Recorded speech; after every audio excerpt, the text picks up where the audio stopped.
जहाज जा रहा था एक विशाल महासागर को काटकर। एक तूफान आया और पंथियों ने उसको गलत कहा। फिर सूरज निकला तो उन्होंने उसको सही कहा। ऐसा बार बार होता रहा। तो जहाज पे जो थोड़े लोग थे वो पक गए। पक के पूछा उन्होंने कि क्यों भाई, ये सही और वो गलत। और इस क्यों सवाल का जवाब करते करते अपनी ही सैर पर निकल पड़े। फिर क्या आंधी, क्या सूरज और क्या तूफान, हर चीज को समझना था, हर चीज को जानना था। डर को भी समझकर बिना डरे अपनी नाव को भफंडरों से गुजारना था। उनमें से आज एक खोजकार हमारे इस जहाज पर आए थोड़े समय के लिए। ये जहाज जो अब हमारे हाथ में है, जिसे चलाने का हम प्रयास कर रहे हैं, कभी कामयाब हो रहे हैं तो कभी गलती कर रहे हैं। ना वो हमें कोई नियम बताएंगे, ना वो हमसे नियंत्रण छीनेंगे। वो तो अपने सफर के गीत गाएंगे, हमें थोड़ी समझ डालेंगे और कुछ देर के लिए हमें इंसानों से बढ़कर कुछ बनाएंगे। तो स्वागत करते हैं लेखक, अभिनेता, कवि और गीतकार श्री पीयूष मिश्रा जी का।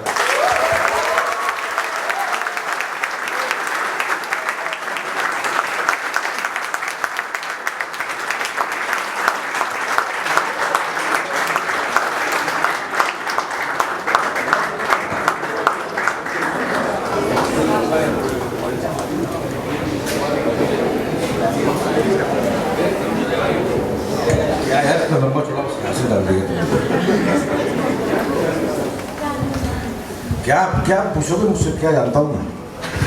हाँ, मतलब इतना लंबा चौड़ा समारोह कर दिया तुमने, इंटरेक्शन पीयूष मिश्रा। तो ऐसी कोई इतनी एक्सोटिक जिंदगी नहीं गई मेरी, बहुत ही नॉर्मल। अब बोल के थक गया हूँ एक्चुअली, इतना नॉर्मल लगती है। अब इतना बोल चुका हूँ कि इतना पूछा जा चुका है मेरे बारे में कि मुझे तो बहुत एक्साइटिंग लगता है। तो मामले को बढ़ाने का एक ही तरीका है कि आप लोग सवाल पूछो जो आपके अंदर है। मुझे तो मालूम नहीं के बारे में, मैं भूल चुका हूँ सब कुछ। बहुत पहले यार इतनी बोल चुके हैं इस बात को ना, कि बहुत पहले जर्नी शुरू की थी जब तुम्हारी एज की थी 1979 में। उसके बाद में 83 से सोचा कि चलो उसको प्रोफेशनल बनाते हैं। तो फिर आ गए NSD में। NSD के बाद फिर बिल्कुल पागल हो गए। मतलब पता नहीं कहाँ से जुनून था, पता नहीं कहाँ से रोग बन गया एक्टिंग। उसके बाद फिर खोज प्रवृत्ति थी खूब, मतलब माइक्रो लेवल तक इस चीज़ को समझ लो कि एक्टिंग नाम की चीज़ क्या होती है। तो करते फिर तब से पहले यहाँ आ गए। 2002 में यहाँ शिफ्ट, 3 में यहाँ शिफ्ट हुआ बॉम्बे से, दिल्ली से। और उसके बाद में जिंदगी तुम्हारे सामने, थोड़ी बहुत फिल्में करी हैं, थोड़ी बहुत पोएट्री लिखी है, नथिंग ग्रेट अबाउट इट, जो है तुम्हारे सामने। Nothing which is hidden. बल्कि गंदी से गंदी बातें अपने बारे में मैंने व्यक्त कर दी हैं मीडिया पर, जिससे कि जो है कोई दिक्कत नहीं हो किसी को। कितना बदमाश हरामी था मैं, कुत्ता था मैं, कितना कमीना था मैं, कितने जुर्म थे मुझ में, कितने रिफाइनमेंट्स थे मुझ में, ये सब क्लियर है। मतलब अब इसलिए जो है किसी के पास कोई सवाल नहीं बचते हैं क्या पूछने के लिए, कैसा आपके बारे में कहा गया था कभी। तो मैंने ऑलरेडी बोल दिया कैसा कहा नहीं गया था, ऐसा हुआ था। तो पहले से जो है चीज़ों को बहुत साफ कर दिया है। तो इस अभी जो है आपके अभी सिनेमा, थिएटर, क्रिएटिविटी कितना क्रिएट करेंगे आप, कितना क्रिएट करेगा, करके थक गए। अभी खाली जो है ध्यान करने की, मेडिटेशन करने की इच्छा होती है। मतलब एक फेज वो भी आता है अभी तुम्हारी जिंदगी में। तुम तो बहुत यंग हो, भी बहुत सुख लेना है तुम्हें, मजे लेने हैं तुम्हें। तो जम के एंजॉय करने के बाद में अपने, अगर जम के एंजॉय कर लिया तो आएगा। अगर जम के एंजॉय नहीं किया तो फिर जो एंजॉय करने की ललक बनी रहेगी। आपने एक पर्टिकुलर एज होती है, जिस एज होती है उसमें वो एंजॉयमेंट के लिए होती है। अगर आपने जम के एंजॉयमेंट नहीं किया उस एज में, तो फिर एक 50 की उम्र में जाने के बाद में आपको लगता है कि अभी तो एंजॉय किया ही नहीं। तो करा के ख़त्म कर दो, करा के ख़त्म कर दो। अभी तो डिजिटल युग आ गया ये, वरना पुराने हमारे ज़माने में तो साली 25 साल तक एक लोअर मिडिल क्लास बंदे के ज़िंदगी का पहला टारगेट ये रहता था कि 25 साल तक कि पहले चुम्बन कैसे लिया जाए। उसकी ज़िंदगी गर्क हो जाया करते थे कि यार व्हाट इज दिस लिप्स किस। वो थैंक्स टू द डिजिटल युग कि कम से कम ये अब प्रॉब्लम ही नहीं है। अब वो निकल जाता है मामला 15-16 साल में कि ये चीज़ होती है, ये चीज़ होती है। इसके आगे बहुत सारी चीज़ें हैं, इसके आगे बहुत सारी चीज़ें। लेकिन अगर टारगेट यही है जिंदगी भर, यही कैसे करते हैं, वो कैसे कर के ख़त्म करना है, आगे बढ़ो।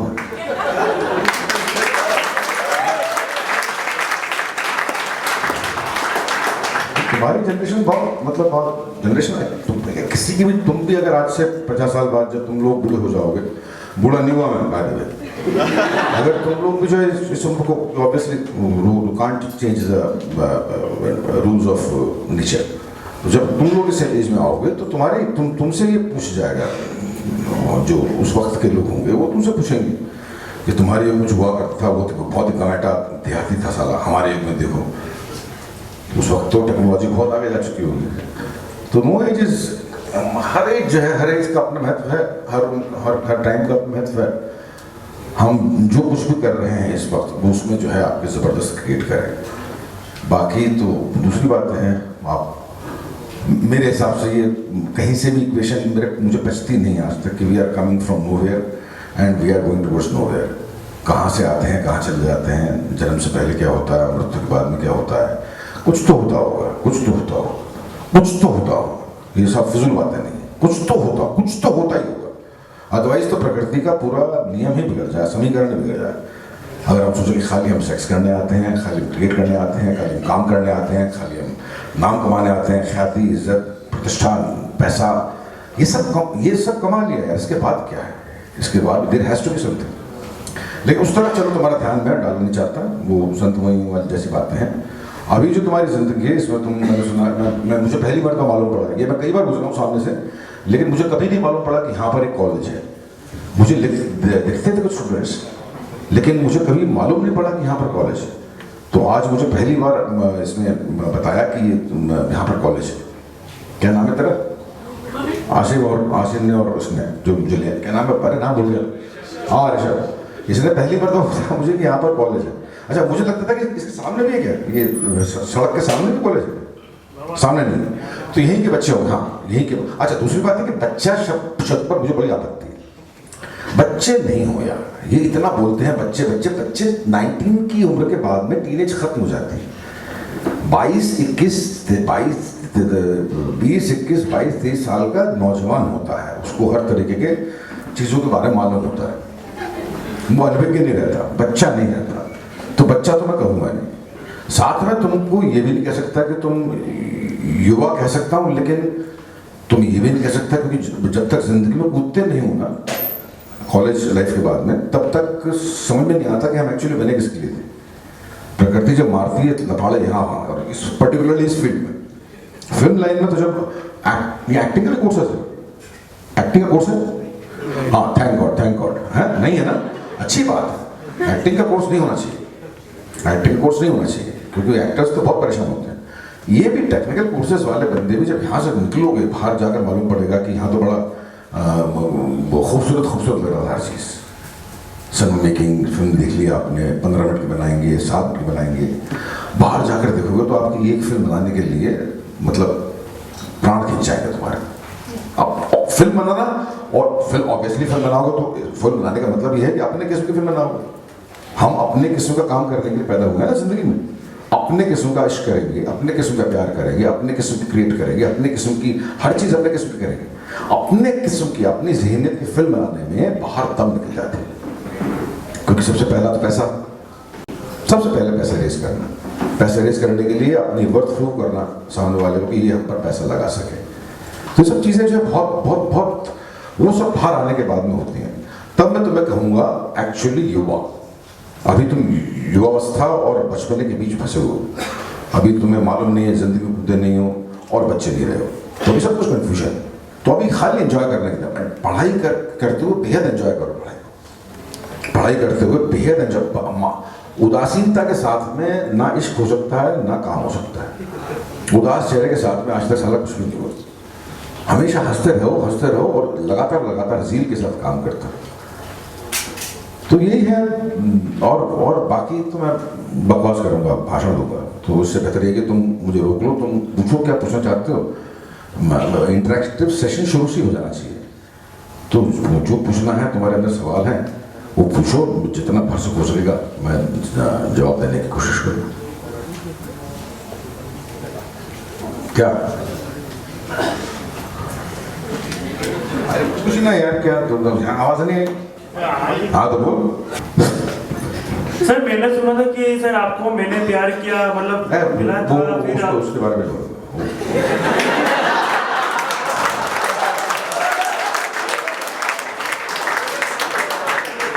Chapter is closed. Salman Khan से लड़ाई हो जाएगी। अगर आप चाहते तो फिर उस मतलब आपको मौका मिलता तो फिर आज आप और अच्छे से उभर के आते हैं, मतलब ऐसे भी हुआ। मुझे नाम क्या तेरा? शरद। हाँ देख, या तो ऐसा होता है वैसा होता है जिंदगी से, या ऐसा होता है वैसा होता है।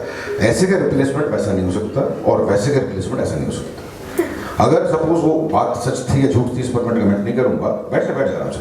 उसके बाद में अगर कुछ और होता मेरी जिंदगी में तो शायद ये ताबड़तोड़ थिएटर का फेज नहीं आता। 1990 से जो मैंने काम करना शुरू किया, ताबड़तोड़ थिएटर, मतलब ताबड़तोड़ थिएटर। सुबह 6 बजे से लेकर शाम को रात को 9 बजे तक थिएटर, और ऐसा 20 साल चला सिलसिला। मेरे सारे साथी यहाँ पर आकर बड़े बड़े स्टार बन चुके थे।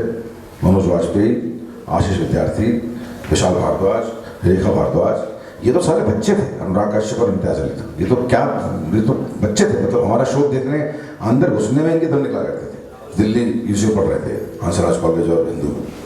इम्तियाज तो खैर मेरे ग्रुप में भी था। आज की तारीख में बहुत बड़े फिल्म मेकर हैं, मुझसे 50 गुना ज़्यादा जानते हैं सिनेमा के बारे में। लेकिन यार तेरा सवाल क्या था? हाँ मैं समझ गया। हाँ, तो रिप्लेसमेंट नहीं हो सकती ऐसे की, रिप्लेसमेंट वैसे नहीं हो सकती। और अगर ये नहीं हुआ होता, ये खाली हाइपोथेसिस है, ये खाली एजम्पशंस हैं, प्रिजम्पशंस हैं, स्पेकुलेशंस हैं। अगर ऐसा नहीं हुआ था, अगर ऐसा नहीं हुआ था, हो सकता है जो होता बहुत गंदा होता, और हो सकता है जो होता वो बहुत अच्छा होता। अभी वस्तुत स्थिति ये है, यथार्थ ये है कि क्या हुआ ये कि जो है मैं 1 साल के लिए बॉम्बे गया था, वहाँ से आ गया वापस 90 में वापस आ गया। मुझे लगा कि वो जगह मेरे लिए नहीं बनी, क्योंकि मुझे स्ट्रगल कैसे करते हैं मुझे मालूम नहीं था। एनएसडी में पढ़ते हुए 83 से लेकर 86 तक मैं बड़ा स्टार था पढ़ते हुए। तो ईगो था भयंकर, इतने बड़े से हैंडल कर लिया है, मैंने कुछ स्वयं कर लिया है, बहुत ईगो था। तो मुझे लगा कि मैं तो बहुत बड़ा एक्टर हूँ, तो मुझको तो बॉम्बे जाऊँगा तो बॉम्बे हाथ लेंगे। नहीं लिया और निराश होकर वापस आ गया। 90 से मैंने अपना थिएटर किया, उसके बाद में मैंने सिनेमा छोड़ दिया, पीछे देखूंगा ही नहीं। फिर वो अच्छा, वो भी एक, आप शक्कर खाते हो लेकिन बहुत खा लेते हो तो डायबिटीज हो जाती है, बहुत नहीं खानी चाहिए, है ना। मैंने बहुत ज़्यादा खा ली।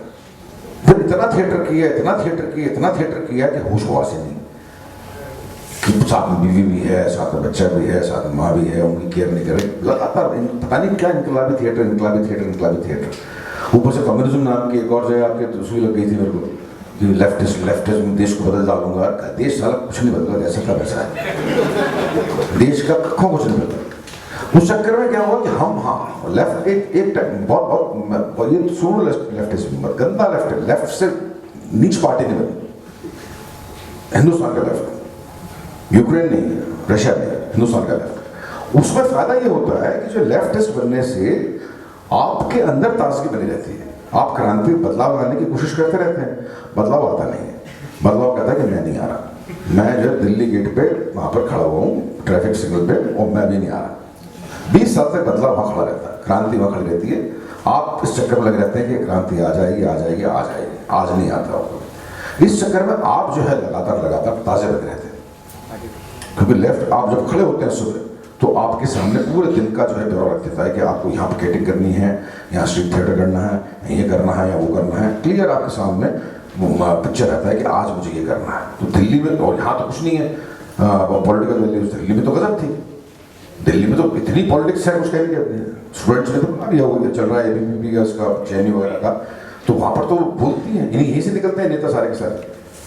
तो हम थे और लगातार भिड़े रहते थे कि समाज को बदल डालो। समाज नहीं बदला, हम ताज़े रहे। 20 साल तक मैं ताज़ा।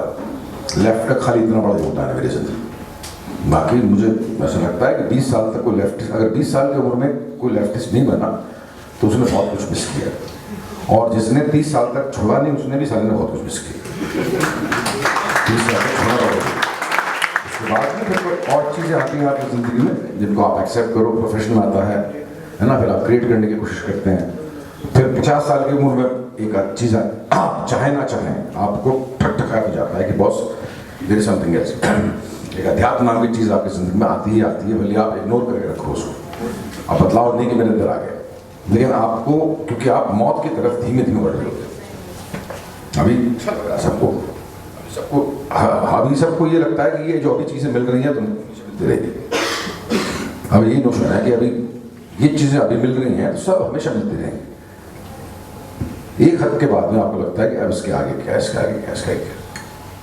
तो वो अभी अवस्था में, खैर अभी अवस्था ही नहीं, तो उसके बारे में सोचना क्या, उसके बारे में क्या बात करनी, इंतजार करो तब तक जो है आपके मतलब तब तक कुशल अवस्था का और गृहस्थ अवस्था का दोनों का आनंद लो 50 साल तक। और अगर उसके पहले अगर चेतना आ जाती है, ऐसी कोई चीज़ आती है कि बॉस मैं तो कुछ और करना चाहता हूँ, something else something else something else something else, वहाँ पर बॉम्बे शहर में, यहाँ पर बोलना चाहिए मुझे, बॉम्बे शहर में भी, बॉम्बे में क्या होता है, तो फिल्म में जा रहे हो, फिल्म मेकर्स में भी जो है यहाँ पर मालूम है कि एक असफल लोगों की इंडस्ट्री है,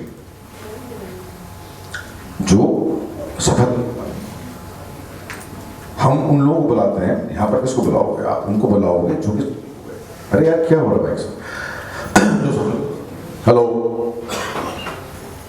है ना, उनको बुलाते हैं आप जो कि सफल हो गए, जो कि जिनके पास कहने के लिए कुछ है। और उसके बाद में उनको आप देखता हूँ, उनको आप कभी नहीं बुलाते जो कि असफल है, और वो करीब 19 मतलब 0.00001% जो कि सफल हो जाते हैं, जो कि सफल हो जाते हैं अपनी जिंदगी में, है ना। इसके अलावा 99% जो है वो असफल होते हैं, असफल ही रहते हैं, पर्टिकुलरली एक्टिंग की फील्ड में, है ना। अच्छा, इन 0.0001% लोगों में से भी मतलब उसके भी आप 1% निकाल, जो वो कर पाते हैं, जो वो सोच के करना चाहते हैं कि हम ये सोच के आए थे। मैं इस तरह का फिल्म बनाना चाहूंगा।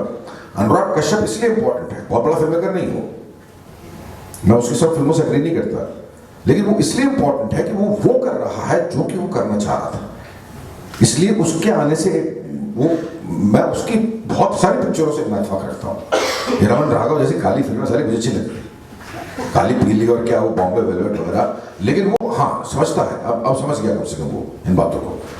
ना करते करते भी आपको प्री अनुराग कश्यप और पोस्ट अनुराग कश्यप नाम का सिनेमा का फेज है जो आपको एग्री करना पड़ेगा। उसके पहले किसी ने ऐसी क्रांति नहीं की। मेरा तो दोस्त क्या होता, छोटा भाई है मेरा तो हर फिल्म में उसके कुछ ना कुछ योगदान है मेरा, except for the gangs of Wasseypur के बाद में नहीं हुआ है। तो वो जिद थी उसकी कि मैं वही करूंगा जो कि मैं करना चाहता हूँ। उसने बाकी फिल्म मेकर्स को एक जो है जमा फेस दिया कि ये लो प्लेट में बांटा कि तुम वही करना जो करना चाहते हो। तो तुम लोगों की जिंदगी में भी आपके ऐसे बहुत सारे फेसेस आएंगे कि हाँ भाई ये पैसा लो और बना दो हमारे लिए पिक्चर। अगर तुम वैसा कर गए, करना चाहते हो वैसा, वो तुम्हारी मर्जी है, चॉइस तुम्हारी है, हमेशा चॉइस तुम्हारी है। बाहर से कोई बंदा चॉइस देने नहीं आता, चॉइस इंडिविजुअल रहती है, आप ही की रहती है। आप पर डिपेंड करता है क्या चुनना है। आप बोलते हो कि हम खराब से खराब फेस से गुजर जाएंगे, हम करेंगे वही काम जो कि हम करना चाहते हैं, और ऐसे लोग बहुत कम होंगे। और ऐसे लोग जब पनपेंगे, आपने पढ़ा है वो फाउंटेन हेड करके नॉवल है, फाउंटेन हेड करके आयन रैंड का, वो बंदा जिंदगी भर मतलब जिंदगी परेशान रहता, जिंदगी उसको झटकार दिया जाता है कि तुम आर्किटेक्चर जानते नहीं, एंड में कहीं जाकर उसको सफलता मिलती है, और फिर मिलती है तो ऐसी मिलती है कि वो शूट आउट कर जाता है, मतलब कोई रोकने वाला नहीं होता उसको।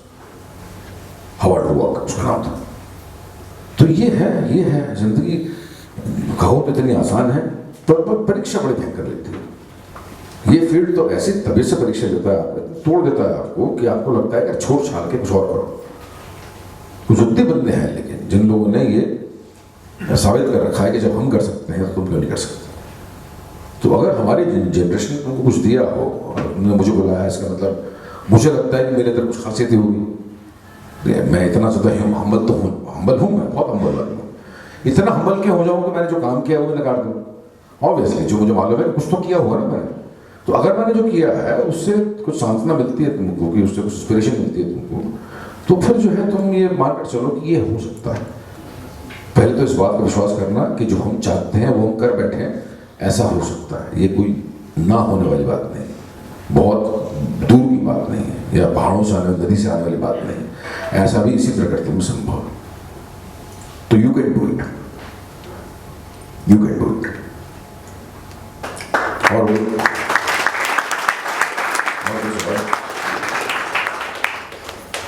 बोलो, कोई सवाल पूछो।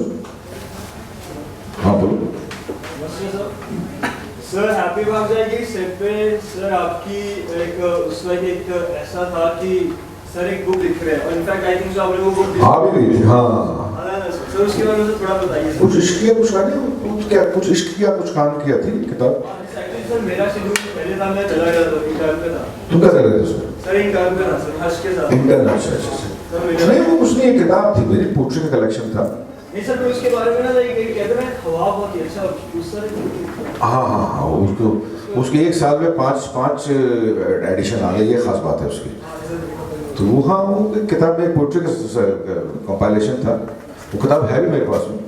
तो वो जो है लंबा चौड़ा 1990 से लेकर जो है 2005 तक का सारी पोट्रीज को पहले तो मैं करके फेंक दिया करता था, तो वो पता नहीं कहाँ पड़ी हुई थी। फिर यारों ने समझाया कि यार इसको कंपाइल करो, इकट्ठा करो, तो फिर मैंने छपवाया उसको। तो वो था, और कोई खास बात नहीं। करते हैं वही करते हैं। हाँ कोई और?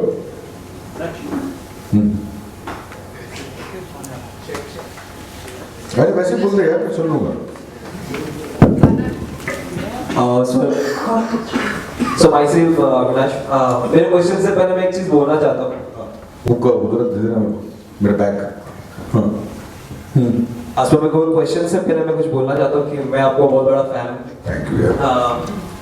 आपने बहुत इंस्पायर किया है मुझे। इनफैक्ट आपकी वो कोड मेरी मॉर्निंग के अलार्म में लेबल में आता है। वो जेब में रख कर निकला कि जनाब मंजिलों को पाने में बहुत खर्चा होता है, तो आज काफी खर्चा कर लिया आपसे, एक ख्वाहिश थी आपसे मिलने की। Thank you.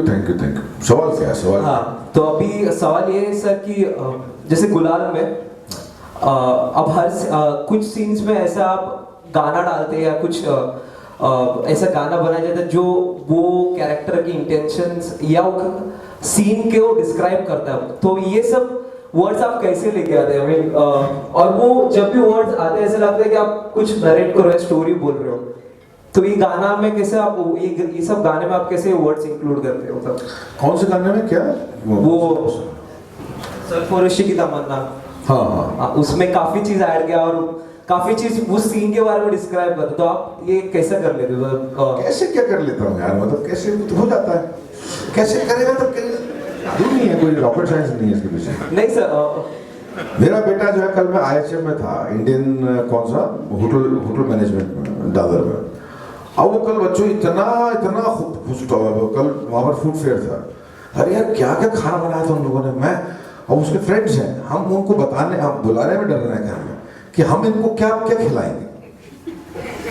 हम इनको पिज्जा कॉन्टिनेंटल डिश, और वहाँ कॉन्टिनेंटल डिश के साथ 50 एक्सपेरिमेंट कर रहे हैं बच्चे कि ये मुगलई है, ये कॉन्टिनेंटल है, ये अजीब डिशेस जो है बना के तैयार है। तो वो लोग वो कर सकते हैं, मैं वो नहीं कर सकता। अगर मैं उनसे कहूँ कि तुम ये काम करो तो वो ये नहीं कर सकते, वो कर सकते हैं, मैं वो नहीं कर सकता। तो बटे हुए काम है यार, इसके पीछे कोई रॉकेट साइंस नहीं है। ये मैं बचपन से करता आ रहा हूँ और मुझे कुछ नहीं मालूम है कि कैसे हो जाता है। इतने वर्ड्स मेरे पास में कहाँ से आए, इतने शब्द मेरे पास में कहाँ से आए। वो ये किताब थी जिसकी जिक्र कर, मैं कहीं ले जा रहा हूँ उसको, आज फाक्स मेरे पास में है। तो ये है वो किताब, कुछ काम के। तो वो हो जाता है, मतलब ऐसी तुम भी ऐसे, वो इंडिविजुअलिटी कहते हैं उसे। तुम ऐसे 50 काम करते होगे जो कि तुम्हारे आसपास के लोग नहीं कर पाते हैं, और ऐसे 50 काम भी हैं जो कि तुम्हारे आसपास के लोग ही कर पाते हैं और तुम नहीं कर पाते। तो क्रिएट करना मेरे लिए बहुत आसान था, क्रिएट करना मेरे लिए बहुत मुश्किल नहीं था, हमेशा से आसान था। उसकी ना कोई इंस्पिरेशन रहा था। मेरे को बहुत बोला गया कि आपके इंस्पिरेशन कौन थे, कोई लड़की थी आपकी ज़िंदगी में, कोई टीचर थे आपकी ज़िंदगी में, कोई फ्रेंड था, फिलोसफर था। कुछ नहीं था साला, कुछ नहीं था। मैं बन के आया था अपने माँ के पेट से कि हाँ भाई मैं क्रिएट करूँगा, मैंने कर दिया, बात खत्म हो गई। खामा खा जो है आपके ज़बरदस्ती किसी बंदे को चने के झाड़ पर चलाने की जरूरत नहीं है। हाँ वो मीडिया तो मतलब कमाल होता है ना, मीडिया तो आप कैसे कैसे क्रिएट करते हो, आप इतनी सारी चीज़ें एक साथ कैसे कर लेते हो। मैं कहता हूँ उनसे कर लेता हूँ यार, हो जाती है मुझसे, वो उनको चैन नहीं। इतना इतना सीधा जवाब कैसे हो सकता है इसका? पीयूष मिश्रा बोल रहे हैं तो यार पीयूष बहुत बड़ी चीज़ है, तो आप बोलिए ना, नहीं ये तो कोई जवाब ही नहीं हुआ कि हो जाता है। तो फिर मैं नकली बन जाता हूँ, फिर मैं बहुत सारा वाइब करता हूँ, फिर कॉन्सेंट्रेट करता हूँ, फिर कुछ जाता हूँ, फिर यहाँ देखता हूँ वहाँ देखता हूँ, कुछ आकर की बातें बनाने उस्ताद हूँ तो देखते मारता हूँ करके यहाँ से वहाँ अमेरिका, कुछ यूरोप का, कुछ फिलाडेल्फिया का कर आके वो भी चुप हो जाते हैं। उसके बाद में अच्छा इतना काम करते हो आप एक चीज़ क्रिएट करने के लिए, उनकी दूर निकल जाते हैं, इतनी सारी चीज़ें करते हो आप। हाँ करता हूँ। तो हम ये जितने भी फिल्म वाले हैं, हम basically we are fake, phoney, बनावटी, दिखावटी किस्म के बंदे होते हैं, नकली बंदे होते हैं, बहुत नकली बंदे होते हैं। हम लोगों की जो स्क्रीन इमेज है उसके हिसाब से नहीं जाना चाहिए, और हम लोगों के बहुत नज़दीक जाना चाहिए, वरना आपको मालूम पड़ जाएगा कि हम क्या है।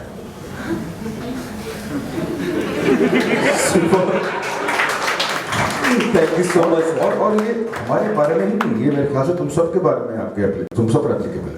किसी बंदे के होगा ना, अति परिचय से होत है अधिक अनादर भाई, वृंदावन की भीलनी चंदन दे जराए। वृंदावन में चंदन इतना निकलता है कि वहां पर उसकी भीलनी उसको खाना बनाने के लिए इस्तेमाल करती है। वो नहीं जानते कि सर चंदन। तो अति परिचय जब होगा आपका किसी से, तो हमेशा आपको उससे घृणा हो जाएगी थोड़ी देर बाद, कि इतना जानने का हक हमें किसी के बारे में नहीं है, एंड वाइस वर्सा। थोड़ा डिस्टेंस बनाना सबसे बड़ा जरूरी है। और कोई? हाँ भाई, thank you so much sir. हाँ थिएटर या सिनेमा? क्या? थिएटर या सिनेमा? मेरे लिए हाँ, मतलब आपको कौन सा ज्यादा? आपने दोनों किया? अरे यार अब थक गए ना, अब तो थक गए बहुत। अब तो अभी ना थिएटर ना सिनेमा, अभी ना थिएटर ना सिनेमा, खाली विपश्यना। अभी तो मैं खाली विपश्यना,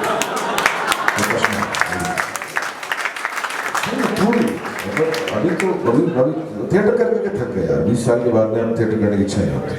सिनेमा इसलिए क्या, मेरे पैसे हैं सिनेमा में।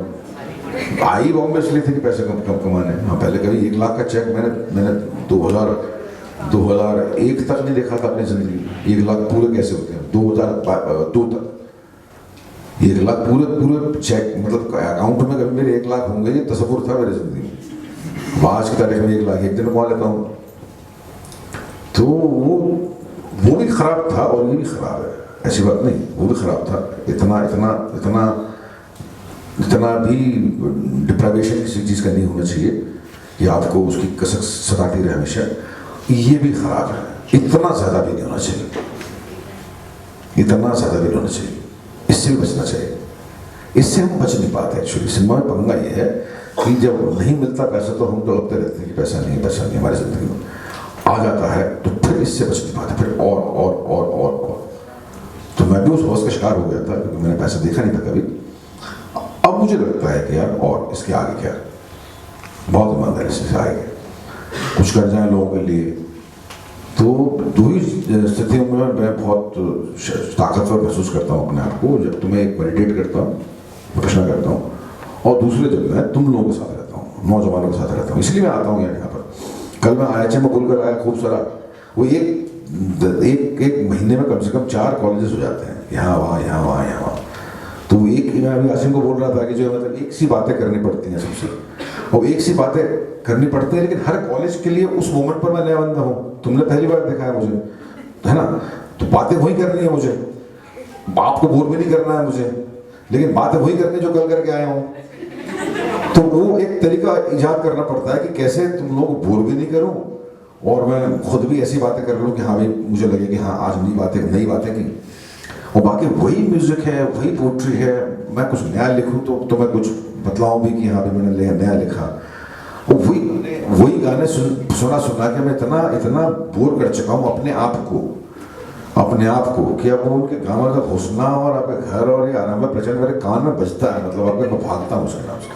आई don't want to hear it, मतलब मैं सुनना नहीं चाहता उसको। लेकिन अब डिमांड वही होती है लोगों की, भाई कुछ तो सुना दो। तो वो चलता रहता, चल रहा है। देखते हैं क्या है। हाँ, पीछे अच्छा। Hello sir, sir Shawkeens में how was your experience? The role Pinky which you did, आपका experience कैसा था with that character? कौन सा? Shawkeens में हाँ मतलब मैं I treated it like a very मतलब जैसे कि मैं अनुराग के साथ फिल्म कर रहा हूँ ऐसे ही ट्रीट किया। हाँ वैसे होते हैं मतलब आपके हमारे आसपास सैकड़ों सेक्सुअली डिप्राइव्ड बुढ़े आपको मिल जाएंगे, जुबान लपलपाते रहते हैं जिनकी आपके 60 की उम्र में, ऐसे 50 बुढ़े मिल जाएंगे।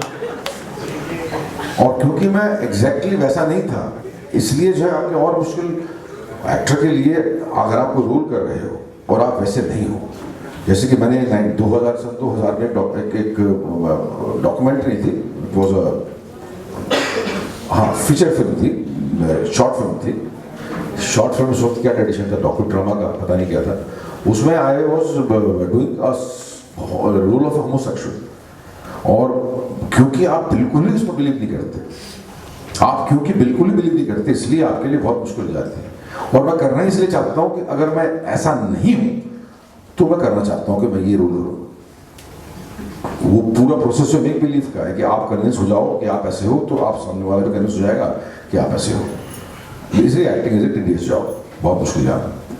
तो मैं तो बड़ा कन्विंस था, मैं तो बड़ा ये पिक्चरों को बड़ा पसंद करता हूँ यार। ये कमर्शियल पिक्चर ही कमर्शियल होती है।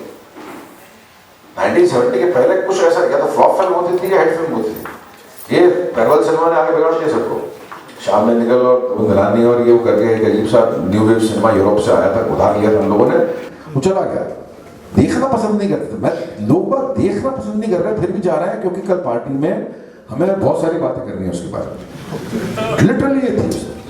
आपने वो फिल्म देखी कि नहीं? अरे देख आधी समझ में आई, आधी नहीं समझ में आई। मेरा नाई जो है बार बार उन फिल्मों के बारे में बोला करता था कि वो साली कंसेशन वाली फिल्म है। वो आज लगती थी, कल जो है टैक्स फ्री हो जाया करती थी। क्योंकि टैक्स फ्री हो कोई भी स्टेट कर देगी, कुछ कमाई नहीं हो रही है उससे, तो नया टैक्स फ्री कर दो साला गोल मार। तो इतनी बुरी हालत थी उन फिल्मों की, उन्होंने बहुत बिगाड़ा। 1970 के पहले क्या तो फ्लॉप थी फिल्म और या फिर जो है आपके वही सिनेमा था। आज की तारीख में आप देखो राजू हिरानी क्या बढ़िया सिनेमा है। 3 इडियट्स से बढ़िया एजुकेशन पॉलिसी कोई फिल्म नहीं बनी आज तक। बंदा कुछ और करना चाहता है, पेरेंट्स बोल रहे हैं कि तुम ये करो, मुन्ना भाई MBBS, ये पिक्चरें मतलब ह्यूमैनिटी सिखाती हैं। या अनुराग ने ब्लैक फ्राइडे बनाई, गैंग्स ऑफ वासेपुर पार्ट 1 बनाई। इम्तियाज की पिक्चर देखो वो कितने अलग अलग थीम्स लाता है, कभी तमाशा तो कभी रॉकस्टार तो कभी ये वो। तो ये पिक्चर है। फिर विशाल की ये पिक्चर तो इतनी रही, लेकिन मकबूल और ये हैदर वगैरह तो ये एक्सपेरिमेंटल भी है और साथ में जो है बड़ी भोली सी बातें कहती है। सिनेमा ऐसा होना चाहिए कि बच्चा भी समझ ले। सिनेमा ऐसा होना चाहिए कि बच्चा भी समझे। और सिनेमा मेरा ऐसा मानना है, मैं जरा पुराने ख्याल का, मैं बड़ा मतलब आपके चरित्र भी मेरा अच्छा नहीं रहा, by the way I was loose character person throughout my life, है ना। तो इसके बावजूद मैं समझता हूँ कि आपके सिनेमा जब बनाऊंगा, सिनेमा जब बनता है तो आप बहन ठीक है पूरा परिवार जा सके उसमें। सिनेमा ऐसे होना चाहिए क्योंकि सिनेमा में आप जो है बहुत बड़ी ऑडियंस को कैटर करते हैं। तो उसमें ये क्या है, राग के बनाई जॉन क्या रमन राघव, अरे क्या पिक्चर है, ऐसी पिक्चर होती। तो ऐसी पिक्चरों से मेरा कोई मेरा संबंध नहीं है, मैं रखना चाहता हूँ। हाँ आप पूछ रहे थे कुछ? Sir, I have 3 questions. One is, do you think there is nepotism in our industry? What? Nepotism. In what way nepotism? Sir, to give chance to newcomer. Second, sir, okay, I have partied with few of the celebrities in the industry, and sir, why is there so much of yes manship to them? Like they ask for an honest reply, yet all they want is how good they were in that film. Like even if you give your honest opinion, they'll be very offended very easily. Actors है. Yeah. Actors हैं.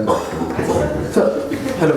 And sir, third is I've been told that few of let's put it this way. Sir, if you assist people who are not from the industry, then they will give you a chance and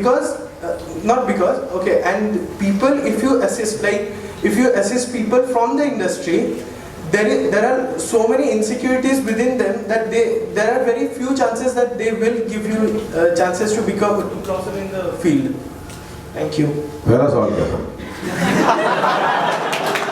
भूल गया था। Nepotism से मतलब क्या? तो exactly क्या कि जो है relationship? No, sir. Nepotism as in, so Dharma gives chances only to star kids. Yeah. हाँ. So similarly, same goes with Yash Raj. Is that nepotism? Or is it not? मतलब है। ये लोग नहीं करते, लेकिन ये अनुराग नहीं करता या विशाल नहीं करता या बहुत सारे लोग नहीं करते। ये तुम क्यों देखते हो कि आपके पानी आधा, आपके गिलास में पानी है आधा भरा हुआ है, तुम्हारी नजर हमेशा क्यों जाती है कि आधा खाली है? तुम ये बोलो कि आधा भरा हुआ है। जरा होपफुल पॉजिटिव नजरिया आप क्या करना शुरू करो। ये लोग हमेशा रहेंगे और ऐसा नहीं कि लोगों ने कुछ दिया नहीं। यशराज ने बहुत कुछ दिया। यशराज ने हमको बहुत, हम जैसे लोगों को हमको स्टैब्लिश किया यशराज ने। ठीक है, हमारे किस्म के सेनानी बनाता आदित्य या यश जी, लेकिन भूल सकते यार, दीवार ने सलीम, जावेद, अमिताभ बच्चन कितने लोग स्टैब्लिश किए। उनके कैमरामैन, उनका साउंड इंजीनियर, कितने सारे। तो ये दीवार हो गई या त्रिमूर्ति क्या बच्चन साहब और संजीव कुमार के बच्चे हैं, त्रिशूल हो गई या शोले जैसे उसके पहले बेजानंद थे, ज्वेलती, जॉनी मेरा नाम, ये सब पिक्चरें जो है इनने बहुत कुछ दिया। हम ये इग्नोर आर्यवर्मन दिए ना, आर्यवर्मन हमें तीसरी कसम से मिले, तो इनको इग्नोर नहीं कर सकते। तो ये लोग रहेंगे हमेशा। लेकिन पिछले 10-12 साल में जो चेंज आया सिनेमा में, जो ये लोग लेकर आए, नए लोग लेकर आए, ये सबसे सुखद चेंज है। ये लोग बना रहे हैं सिनेमा पर मतलब वेस्ट का सिनेमा नहीं बना रहे जिसमें बोर हो जाए। ये बना रहे हैं मैसेज भी जाए और साथ में पिक्चर बहुत इंटरेस्टिंग बने। They make it a point कि बहुत ही इंटरेस्टिंग बने। अब आते हैं तुम्हारे दूसरे सवाल पर, वो क्या था? हाँ? Yes-manship. उसका वो जवाब है यार, यशमैनशिप ठीक है, कोई तुम अब यार ये बहुत ही व्यक्तिगत तौर पर डिपेंड करता है कि जो है तुम्हारे अंदर जो है बोलने की हिम्मत है कि बॉस मुझे अच्छी नहीं लगी, आपकी पिक्चर मुझे अच्छी नहीं लगी, आपका रोल मुझे अच्छा नहीं लगा। स्मार्टली बहुत इंटरव्यूज देता ना, इंटरव्यू जो होते हैं किसी के, तो उसके बारे में बहुत ही फेमस लाइन है कि स्मार्टली नो बोलना, कि आपके सवाल का जवाब मुझे मालूम नहीं। इसको स्मार्टली कैसे बोलते हैं जिससे कि सामने वाले को लगे कि और सामने वो लगे ठीक है, अगर नहीं आती कोई बात नहीं। ये स्मार्टली नो बोलना बहुत बड़ी चीज़ होती है, तो आपको सीखनी चाहिए। हर जगह आपने बोल दिया कि बॉस मैं तो सच्चा हूँ, ऑनेस्ट हूँ, मैं तो खराब बोल ही नहीं सकता, हर जगह पिटोगे, हर जगह पिटोगे। सच में कौन अरे अपने पिताजी से बोल दो कि सर आप कल उस आंटी के साथ घूम रहे थे, मारेंगे पकड़ के साथ। फैक्ट है कि पिताजी घूम रहे थे, पिताजी इंसान नहीं होते क्या? पिताजी इज ऑल्सो ह्यूमन बीइंग। लेकिन अगर आप बोल दोगे उनसे, बोलोगे और किस कीमत पर कि मैं तो ऑनेस्ट हूँ सर, कम इतना ऑनेस्ट होने की जरूरत नहीं है। टैक्टिक भी एक चीज़ है ना, एक व्यवहारिकता की चीज़ है। तो उनसे जो है बोलो आप, लेकिन हाँ वाकई मेक इट पॉइंट कि जो है गलत नहीं बोलूँगा तो सही बोलूँगा। अगर बोलो कि अगर ऐसी स्थिति नहीं है कि मैं सही नहीं बोल सकता, तो और आप देख भी रहे हो बड़ा आदमी है, सच बोलने की कसम तो नहीं खा रखी। भगवत गीता पे हाथ रख के नहीं बोला कि मैं बोलूंगा तो सच ही बोलूंगा। वहां से निकल लो यार, बोले मत कुछ। नो ओपिनियन है, नो वोट है, मेरा वोट से किसी को नहीं जा रहा, एक है उसमें होता है वो है मोटा कि मैं किसी को नहीं दे रहा वोट, लेकिन वो बाहर निकल के ढूंढोरा नहीं पिटते लोग पर। हाँ नहीं दे रहे बात खत्म। अब बताओ तीसरा सवाल क्या था? भूल गया, तुम तो भूल गए। Okay, you have to assist people who are not from the industry. मतलब कौन है भैया? विशाल भारद्वाज नहीं है, अनुराग कश्यप नहीं है, इम्तियाज अली नहीं है, फिक्रत मोटवानी नहीं है, राजू हिरानी नहीं है। कौन इंडस्ट्री से? वही यशराज, वही धर्म प्रोडक्शन, कोई है नहीं इंडस्ट्री से। यहाँ पर सिनेमा उन्होंने बनाया जो कि बाहर से आए है कौन इंडस्ट्री से? ये स्टार्स, ये वो ट्रेडिशन चला गया। कि इंडस्ट्री वाले का बेटा एक रणबीर कपूर के अलावा और कोई, अच्छा एक्टर्स में भी एक रणबीर के जो एक्टर हैं, इसके अलावा जितने स्टार्स हैं हैं, ये कर लिया उसने, करण ने काम दे दिया इनको, लेकिन वो कुछ कर नहीं पा रहे बेचारे। मेरे को तो डर है कि इसके बाद में सब बनेगा क्या, मतलब किनको लेकर बना होगा, इसी रेल पेल को लेकर जो अभी आई है इस जनरेशन में, ये तो बहुत ही खराब है। रणबीर के अलावा या आलिया के अलावा मेरे ख्याल से दिखना मुश्किल है। ये चली जाएगी जब ये कंगना वगैरह का फेस खत्म हो जाएगा तो किसको लेकर बनाओगे?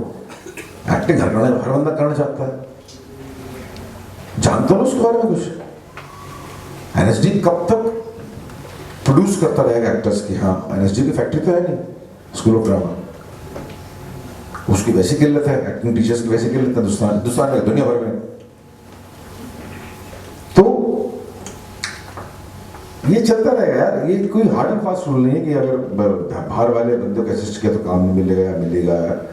आप में टैलेंट है कि नहीं है, ऐसी बात है। आप में टैलेंट है तो काम मिलेगा, नहीं है तो नहीं मिलेगा, साफ सुन लो, नहीं है तो नहीं मिलेगा।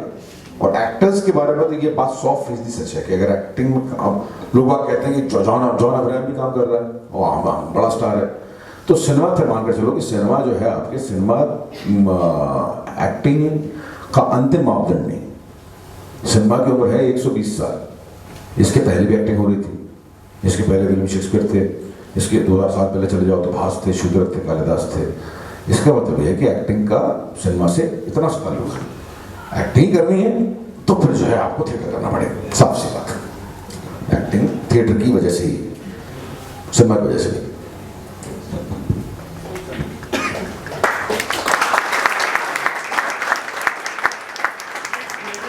और एक फिल्म में एक्टिंग, उसमें डिफरेंस क्या है? कोई फर्क नहीं। अब मुझे लगता है कोई फर्क नहीं, अब मुझे लगता है कोई फर्क नहीं, इतना करने के बाद मुझे लगता है कोई फर्क नहीं।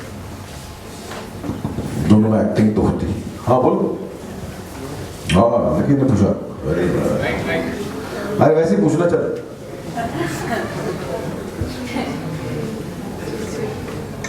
हेलो सर, मेरा नाम श्रीजीनी है। मेरा सवाल ये था कि आपने अभी थोड़ी देर पहले बोला कि ऐसी मूवी बनानी चाहिए जो फुल फैमिली जाके देख सके। मेरा ऐसा मानना। हाँ, बट हम कुछ मूवीज ऐसे बनते हैं जो रियलिटी शो करती है, जैसे मातृभूमि है एक मूवी, फिर और भी कहानी 2 जैसे बनी है अभी बच्चों के ऊपर। तो वो सब एक 6-7 साल का, इवन गैंग्स ऑफ वासेपुर भी 6-7 साल का बच्चा वो मूवी समझेंगे नहीं यार। एक जो ना इसमें क्या होता है, एक चीज होती है जिसका नाम होता है common denomination factor. Common denomination factor है ना, उसी के हिसाब से कोड ऑफ कंडक्ट बनता है। उसके ऊपर की हर चीज जो है वो रहती है सही, और उसके नीचे की हर चीज जो गलत रहती है। कॉमन डिनोमिनेशन फैक्टर ये हर देश और काल के हिसाब से होता है। वहाँ के जितनी पढ़ाई एजुकेशन के हिसाब से कितने एजुकेटेड है लोग बाग, उनको देख के, कितने कल्चरल लोग बाग, उनको देख के अगर आप चले जाओ स्कैंडिनेवियन कंट्रीज तो वहाँ पर सेंसर है ही नहीं। लेकिन वहाँ का रूल यहाँ पर, वहाँ का कॉमन डिनोमिनेशन फैक्टर अलग है और यहाँ का अलग है। यहाँ के मूल्यों को, यहाँ के वैल्यूज को लेके जो है वो बनाया गया है। सेंसर जिसे कहते हैं, सेंसर जिसे कहते हैं। उससे कई बार अच्छी बातें भी हो जाती हैं और खराब बातें भी होती हैं। और उड़ता पंजाब में जो कंट्रोवर्सी आई उसमें एक बंदा था वो गलत था सेंसर में। इट इज नॉट, भगवान तो है नहीं ना, वो हमेशा सही बात बोलेगा, ऐसे नहीं हो सकता ना। अब कुछ चीजें, छोटे बच्चे हैं, छोटे बच्चों को कौन फिल्म दिखाते हो? नहीं दिखा सकते, बात खत्म हो गई। तो ये क्यों दिखाओगे? उसे बोलो कि 18 तक नहीं देखनी है बेटा, भले कितना भी मछले हो। हाँ, उसे बोलो कि कुछ फिल्में नहीं देखनी है, कुछ बातें तुम्हें नहीं करनी है, कुछ बातें तुम्हें नहीं करनी है, कुछ बातें 18 साल के बाद में अपने आप समझ में आएंगी, बात खत्म हो गई। ये वैसी चीज है, इसमें जबरदस्ती, मतलब मैं यह कहूँ कि डार्क फिल्में जो है मुझे पसंद नहीं आती, लेकिन ये व्यक्तिगत है। मैं नहीं चाहता कि यूनिवर्सली ऐसा हो। मुझे डार्क फिल्में बहुत पसंद नहीं आती। मुझे विजय आनंद की फिल्में बड़ी पसंद आया करती थी। ज्वेल थीफ का मैं दीवाना हूँ, 50,000 बार देख चुका। मैं आज भी जब भी देखता हूँ तो मुझे लगता है कि दूसरा देवानंद कब आएगा, जबकि मैं जानता हूँ दूसरा देवानंद नहीं है, एक ही देवानंद है। लेकिन मैं आज तक लगता है वो इतना महान फिल्म मेकर था और क्या क्राफ्टमैन था कि आज तक मुझे लगता है कि दूसरा देवानंद कब आएगा।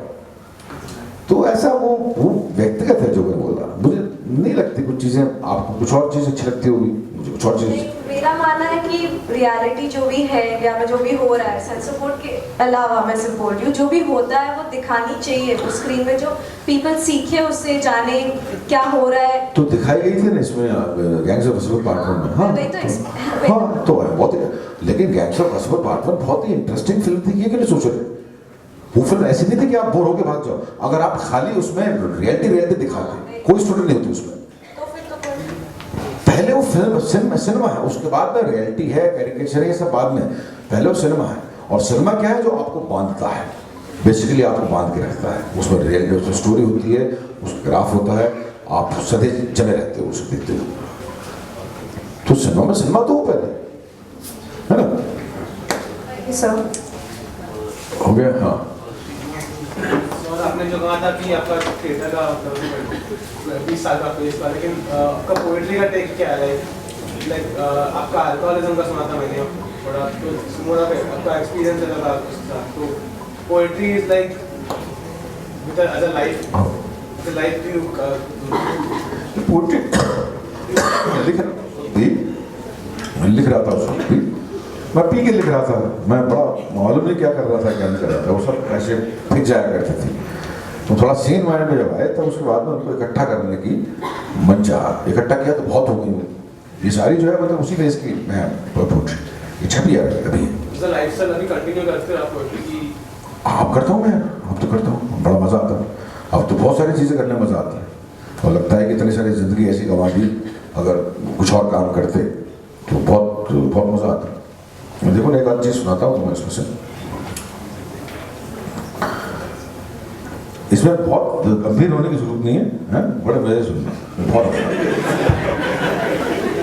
इसका है। कुछ इश्क किया, कुछ कुछ इश्क किया, कुछ काम किया, वो काम भला का काम हुआ जिस काम का बोझा सर पे हो। वो काम भला का काम हुआ जिस काम का बोझा सर पे हो, और वो इश्क भला का इश्क हुआ जिस इश्क का चर्चा घर पे हो। वो काम भला का काम हुआ जिस काम को बोझा सर पे हो, और वो इश्क हुआ जिस इश्क का चर्चा घर पे हो। वो काम भला का काम हुआ जो मटर सरी का हल्का हो।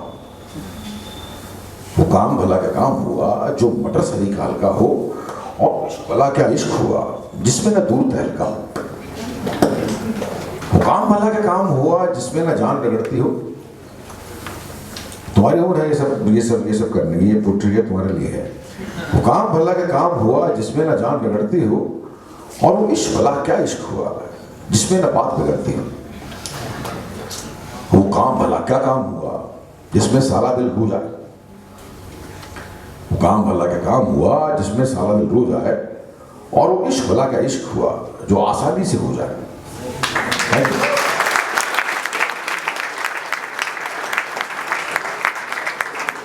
धीमे धीमे पोट्री जो है आपके कुछ एक बड़े मारू शब्दों से सराबोर होती जाती है, तो जरा खतरनाक होती जाती है।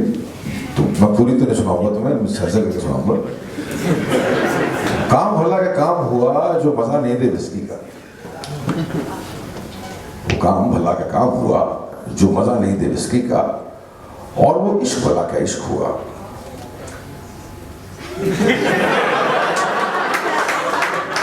काम भला का काम हुआ जो मजा नहीं दे विस्की का, और वो इश्क भला का इश्क हुआ जिसमें न मौका सिसकी का।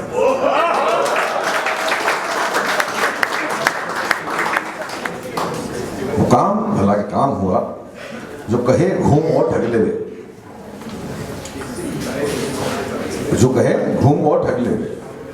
वो काम भला का काम हुआ जो कहे घूम और ठग ले वे, और वो इश्क भला का इश्क हुआ जो कहे चूम और भग ले। ये थोड़ा सा खतरनाक है। वो काम भला का काम हुआ जिसमें न ठसक सिकंदर की। वो काम भला का काम हुआ जिसमें न ठसक सिकंदर की, और वो इश्क भला का इश्क हुआ जिसमें न ठनक हो अंदर की। वो काम भला का काम हुआ जो लब की मुस्कान होता हो। वो काम भला का काम हुआ जो लब की मुस्कान होता हो, और वो इश्क भला का इश्क हुआ जो सबके सुन के होता हो। काम भला का काम हुआ जिसमें न लहू महकता हो। वो काम भला का काम हुआ जिसमें न लहू महकता हो, और वो इश्क भला क्या इश्क हुआ जो एक चुम्बन में थकता हो।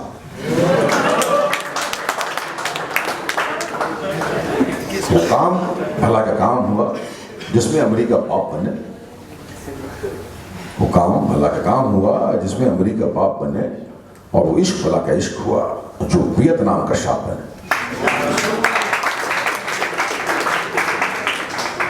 और वो काम भला का काम हुआ जो बिन लादेन को भा जाए।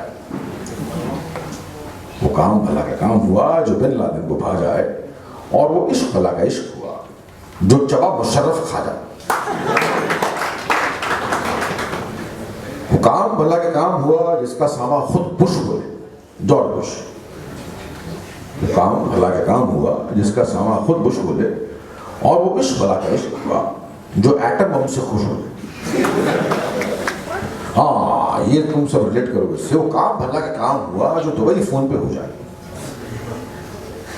वो काम भला का काम हुआ जो दुबई फोन पे हो जाए, और वो इश्क भला का इश्क हुआ जो मुंबई आके खो जाए। ऐसे कई लोग हैं। अच्छे खासी जोड़े बने हुए थे हमारे, मुंबई ने कांड कर दिया। जैसे मुंबई आया लड़का अलग मिल गया। वो काम भला का काम हुआ कि सुस्त जिंदगी हरी लगे। वो काम भला का काम हुआ कि सुस्त जिंदगी हरी लगे, और वो इश्क भला का इश्क हुआ कि लेडी मैकबेथ परी लगे। वो काम भला का काम हुआ जिसमें चीखों की आशा हो।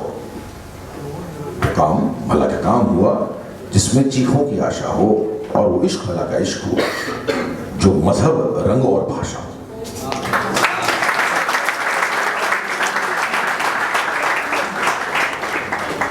और वो काम भला का काम हुआ जो ना अंदर की ख्वाहिश हो। वो काम भला का काम हुआ जो ना अंदर की ख्वाहिश हो, और वो इश्क भला का इश्क हुआ जो पब्लिक की फरमाइश हो। और यहाँ खत चले गए ना। अभी प्रेम करने का मजा इसलिए मेरे को उबाता इसलिए प्रेम, एक तो सर एज होगी, और दूसरे लगता है कि क्या मतलब है, खत तो है।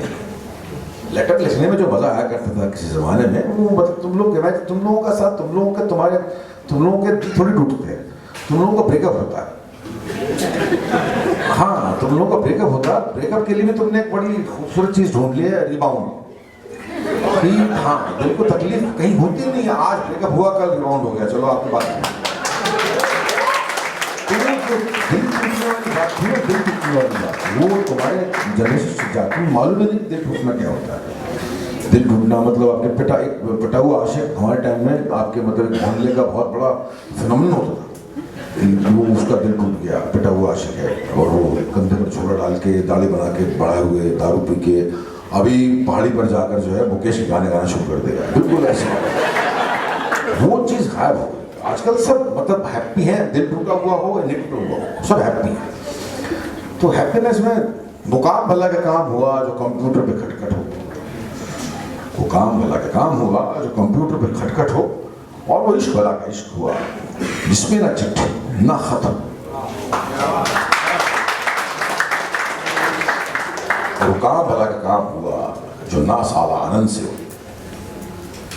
काम भला का काम हुआ जो ना साला आनंद से हो, और वो इश्क भला का इश्क हुआ जो नहीं विवेकानंद से हो।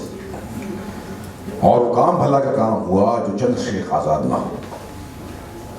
वो काम भला का काम हुआ जो चंद्रशेख आजाद ना हो, और वो इश्क भला का इश्क हुआ जो भगत सिंह की याद ना हो।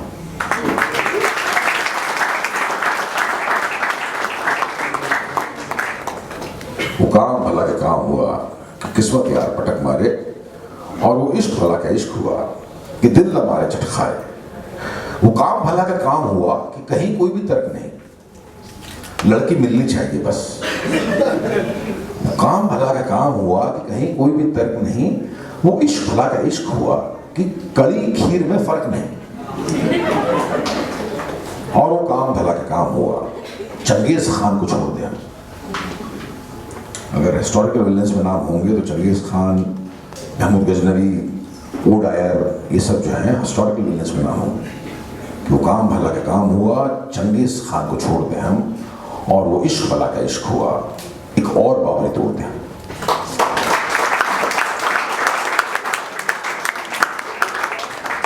और वो काम भला का काम हुआ कि एक्टिंग थोड़ी झूल के हो। ये मेरा सबसे पसंदीदा एक्टर था बंदा सेंचुरी का। वो काम भला का काम हुआ कि एक्टिंग थोड़ी झूल के हो, और वो इश्क भला का इश्क हुआ जो मार्लन ब्रांडो भूल के हो। वो काम भला का काम हुआ, परफॉर्मेंस अपने बाप का घर। वो काम भला का काम हुआ, परफॉर्मेंस अपने बाप का घर, और वो इश्क भला का इश्क हुआ कि मॉडल बोले मैं एक्टर। और ये कुछ अंग्रेजी थी, ये आखिरी है। मैंने बहुत सारे काट दिए वैसे, हमारे टीचर्स बैठे हुई हैं इसलिए जो है तो ये था कि जो है आपके यहाँ अंग्रेजी थिएटर होता है, इंग्लिश थिएटर के बहुत, सब तो नहीं लेकिन बहुत सारे एक्टर ऐसे हैं जो 2-3 प्लेस करते हैं और उसके बाद समझते हैं कि हम बन गए। अपने आप को मतलब दूसरे लोगों का एक्टिंग सिखाने लगते हैं। वो अपने आप को बॉब डिनीरो, रॉबर्ट डिनीरो करके बहुत बड़ा एक्टर था, वो समझने लगते हैं। तो काम भला का काम हुआ, हर एक बॉब डिनीरो हो। वो काम भला का काम हुआ, हर एक बॉब डिनीरो हो, और वो इश्क भला का इश्क हुआ कि लिपट चूतिया हीरो।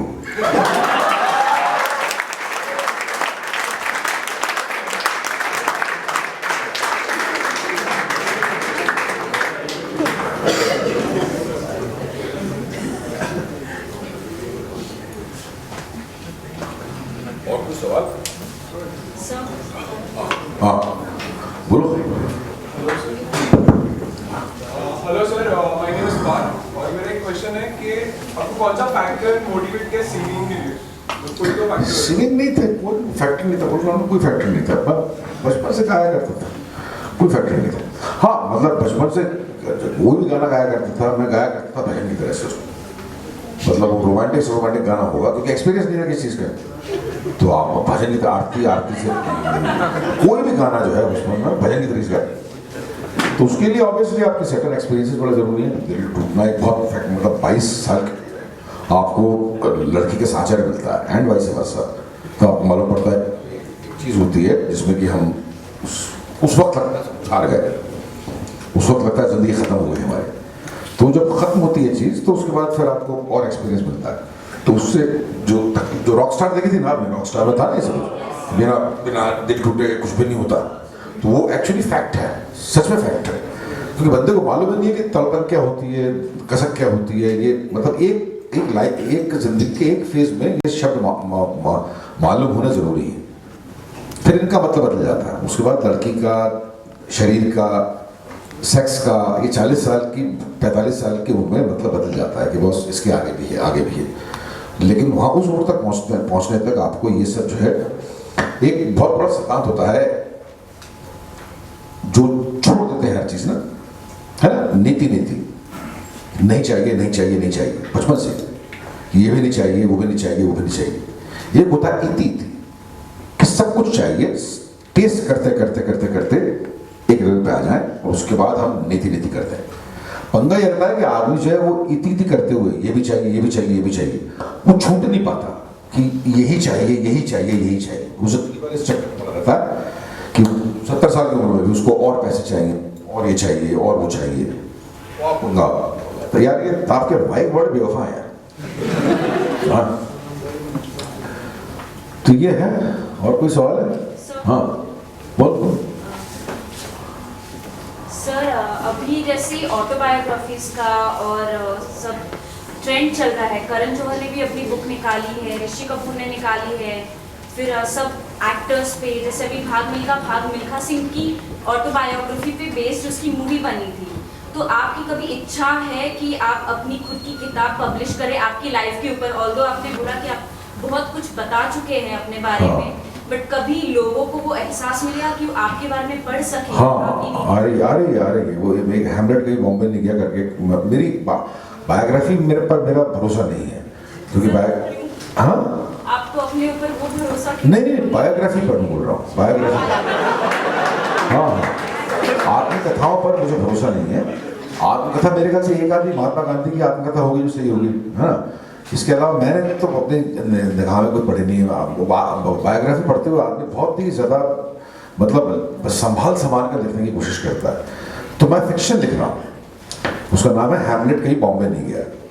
तो वो ग्वालियर, पहले मैं ग्वालियर का पैदाइश हूँ, ग्वालियर, दिल्ली और बॉम्बे, 3 फेजेस हैं। एक एक्टर होता है जो NSD में आता है, फिर दिल्ली में रहता है और 20 साल वहाँ बताने के बाद में बॉम्बे आता है। तो ये 3 फेजेस हैं उसकी ज़िंदगी में। तो कहाँ से चलता है, क्या सोच के चलता है और क्या अचीव करता है, वो किस मुकाम पर पहुँचता है, ये उसमें मैं भी हूँ। मतलब वो एक तरह से मेरी कहानी है, लेकिन उसको फैक्ट नहीं बोल सकता क्योंकि उसमें फिक्शन का बहुत ह्यूज मसाला है। उससे मैं बच गया। बहुत सारी चीज़ें अपने बारे में जो बता नहीं सकता आदमी, वो बताने से मैं बचता हूँ उसमें। तो मेरे ख्याल से इंटरेस्टिंग होगी, वो इंटरेस्टिंग होगी काफ़ी। सर एक और सवाल। बोलो। सर अगर अब कभी आपकी लाइफ के ऊपर मूवी बनी तो कौन सा एक्टर आपको पोर्ट्रे कर सकता है अरे वो आपके तो हिसाब से? नहीं याद है कि मैं नहीं जानता, वो डायरेक्टर डिसाइड करेगा। पहली बात तो ये कि मेरे ऊपर मूवी बने ही क्यों। मैं इतना इम्पोर्टेंट आदमी नहीं हूँ कि मेरे ऊपर कोई मूवी बने, ये बनाएगा। और कंप्लीटली हाइपोथेटिकल सवाल है बेटा, इसलिए इसके जवाब नहीं, बट वो तो टेक्निकल पार्ट छोड़। रणवीर कपूर मेरा छोटा भाई रणवीर है, वो बड़ा बहुत बहुत बहुत ही टैलेंट बंदा है, बहुत जबरदस्त बंदा है। हाँ हाँ हाँ, बोलो बोलो बोलो। सर आपने वो इंडियन ओशन में जो गाना है बंदे, हाँ आपने लिखा है, मतलब मेरा one of my favourite songs है वो। सो आपका एक्सपीरियंस क्या था वो लिखते वक्त? क्या आपने सोचा था कि वो कितना फेमस हो जाएगा? उसका नहीं, अरे उसका एक्सपीरियंस उसके पीछे था ना। ब्लैक फ्राइडे के पीछे एक ही फैक्टर काम कर रहा था, कंप्लीटली यूनिवर्सली एक फैक्टर था, वो थी शराब। ट्रूथफुली इंडियन ओशन चारों बंदे छोड़ एक तो डेथ हो गई उनकी, मैं, अनुराग कश्यप, केजे सिंह, सबके सब दुराचारी थे उस वक्त, बदतमीज, जाहिल, बदमिजाज किस्म के लोग थे। वैसे ही म्यूजिक हुआ करता था उसका। वहाँ अपने अपने पैर जो है इंस्ट्रूमेंट्स के डब्बों के ऊपर रख के वो बनाते हैं म्यूजिक। कोई उनके अंदर म्यूजिक के लिए रिगार्ड नहीं है, छोड़ उसके लिए म्यूजिक बनना चाहिए। ऐसे नहीं करते वो मेरे तरीके से, स्टेज पे घुसना चाह रहे। तो अनुराग कश्यप था, इधर मैं था, मैं भी पागल था, मेरा पैर टूटा हुआ था, पता नहीं कैसे इसी वो पागलों का केस था। मतलब दिमाग लगता है कि आदमी को एक बड़ा फेमस कोट है रिश्का की डिसऑर्डर एंड जीनियस, जीनियस होने के लिए आपका डिसऑर्डर होना बड़ा जरूरी। तो अब मेरा भी पहले उसको बड़ा बिलीव था, आजकल नहीं है। आजकल मैं शांत हो गया। तो उस वक्त था जो है पागल होना जरूरी। तो पागल होने की रेस में होड़ लगी थी, कौन सबसे बड़ा पागल। उस चक्कर में वो बंदा बहुत जल्दी हो गया था सुना। उसके सारे गाने, तीनों गाने इतने जल्दी हो गए थे। उसका इधर वो कंपोज करते थे, बाहर बैठ कर लिखता था। 2 दिन के अंदर गाना तैयार हो गया। 2 भी नहीं बल्कि 1 ही दिन के अंदर हो गया। हाँ 2 दिन में गाना तैयार हो गया था। तो एक बार जो है आपको ब्लैक फ्राइडे में तो घुसे हुए थे हम लोग, अंदर हर शूट में मौजूद थे। तो मालूम था कि क्या पिक्चर बन रही है, तो इसलिए तंगी नहीं उठानी पड़ती। अनुराग की फिल्म थी उस वक्त। अनुराग मतलब ट्रांसपेरेंट थे, हर बंदा ट्रांसपेरेंट था। मतलब हर बंदे को जानता था कि ये बंदा ऐसा है, ये चाह रहा है। सर हम चाहेंगे सर आप एक गाना है गुलाल का। गुलाल का है, गुलाल के क्यों सर यार, एक गाऊंगा मैं, गला बड़ा बैठा हुआ है। वो उसको वो लगाना पड़ेगा भैया, ये माइक है, स्टैंड है क्या? ये है, जब तक ये लगता है तब तक और सवाल पूछो। सर सवाल नहीं है, उसको गुलाल का गाना गाने दो। हाँ? मेरी आपसे रिक्वेस्ट है कि अगर आप घर जो आपका गाना था, आपने जो उसकी अगर 4 पंक्तियां गा दे तो बहुत।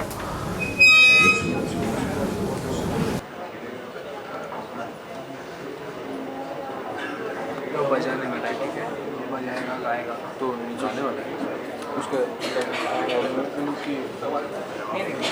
कि ऐसे रहने तो हाँ Sir, can I ask a question? So people say that art comes out of dark times, like inspiration for art or poetry comes out of dark times. But what if you don't have dark times to look at? What if there is only light? What will you do then? Only? Only light, like in your inspiration. That is not possible, darling. That isn't possible. मतलब किस बंदे की जिंदगी में इतना सुख मिलता है कि उसे किस बंदे की जिंदगी में इतना सुख मिलता है कि उसे डार्कनेस देखने का मौका नहीं। इम्पॉसिबल है। डार्कनेस से तुम्हारा मतलब ये कॉम्प्लिकेशंस, कंट्राडिक्शंस यही है।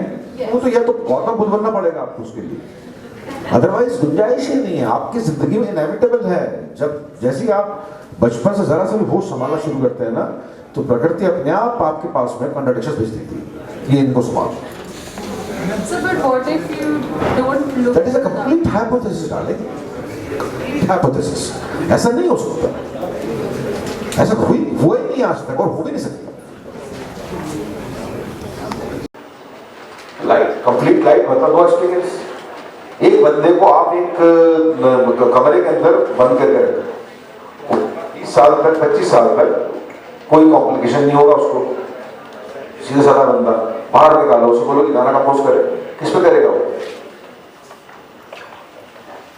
कहोगे दिल टूट गया तेरा, तो पूछेगा क्या मतलब दिल टूटने का?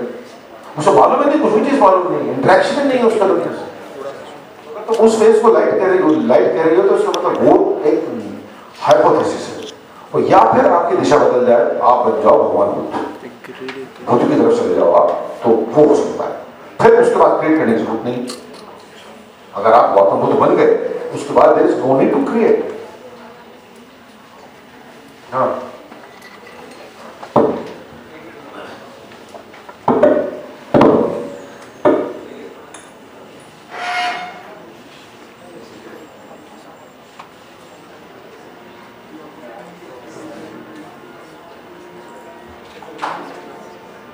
हेलो, आ रही है आवाज? नहीं आ रही। हेलो हेलो, आ रही है आवाज? नहीं आ रही। हमारी आवाज इसकी आ रही और मेरी भी आ रही।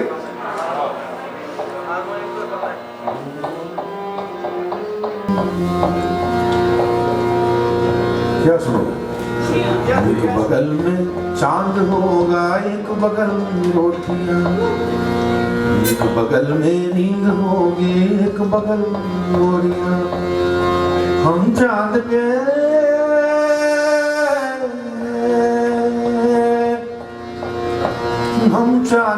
रोटी की चादर डाल कर सो जाएंगे मॉर्निंग से, और नींद से कह देंगे लोरी कल सुनाने आएंगे, और नींद से कह देंगे लोरी कल सुनाने आएंगे। एक बगल में खनखनाती सीपियां हो जाएंगी, एक बगल में कुछ रुलाती सिसकियां हो जाएंगी। हम सीपियों में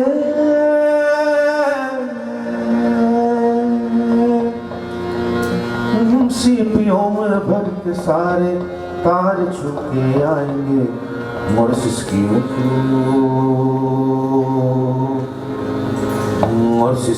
को गुदगुदी कर करके यूं बहलाएंगे, और सिसकियों को गुदगुदी कर करके यूं बहलाएंगे। एक बगल में चांद होगा, एक बगल में लोरियां।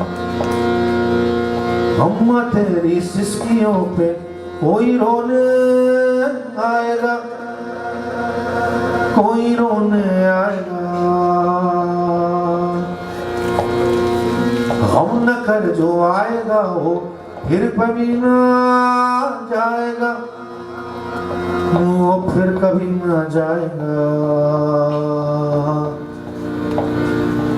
याद रख पर कोई अनहोनी नहीं तू लाएगी, लाएगी तो फिर कहानी और कुछ हो जाएगी। याद रख पर कोई अनहोनी नहीं तू लाएगी, लाएगी तो फिर कहानी और कुछ हो जाएगी, और कुछ हो जाएगी। और न होने की परवाह किसे है मेरी जान। हद से ज्यादा यही होगा कि यहीं मर जाएंगे हम मौत को।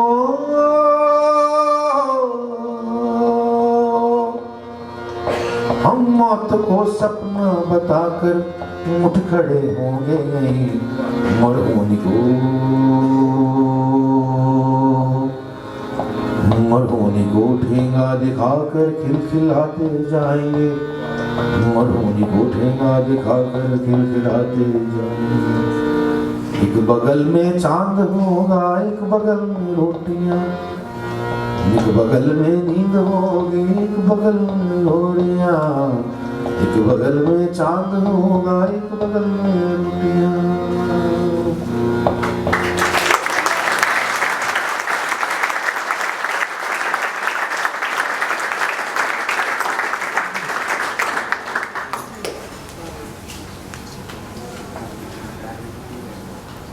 टाइम मेरे ख्याल से हो गया, बहुत नहीं यार आवाज है ना। हाँ सर, आपके साथ आरंभ गाना चाहता हूँ। आओ आओ आओ।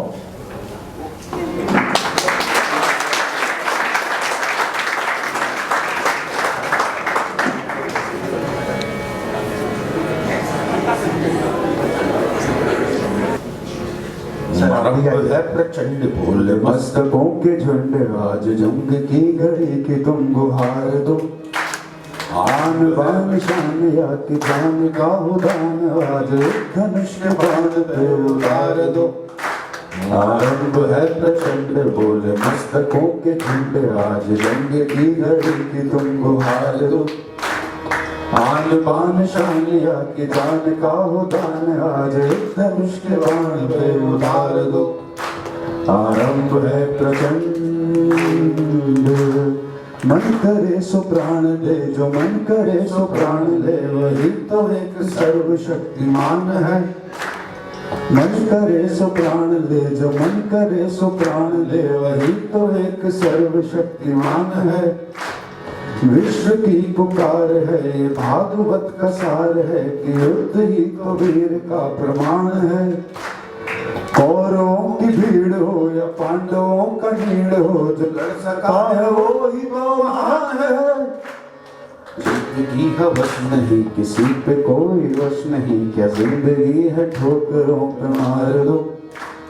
जाके आसमान नहीं तो मौत से भी क्यों डरे, ये जाके आसमान में दहाड़ दो। आरंभ है प्रचंड बोले मस्तकों के झुंड, आज रंग की घड़ी में तुम गुहार दो। आन बान शान या जान का उदान, आज एक धनुष के बाण पे उतार दो। आरंभ है प्रचंड।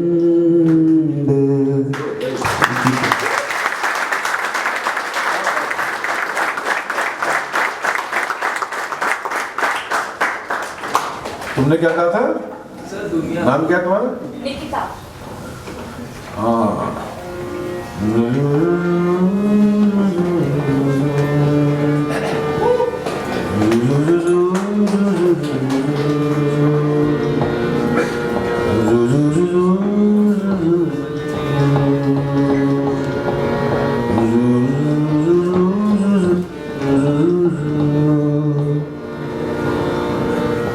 मुझला ही मुझला शहर जिसमें हम तुम बनाएंगे घर,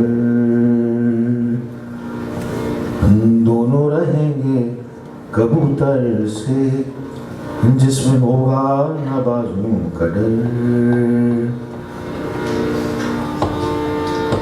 मखमल की नाजुक दीवारें भी होंगी,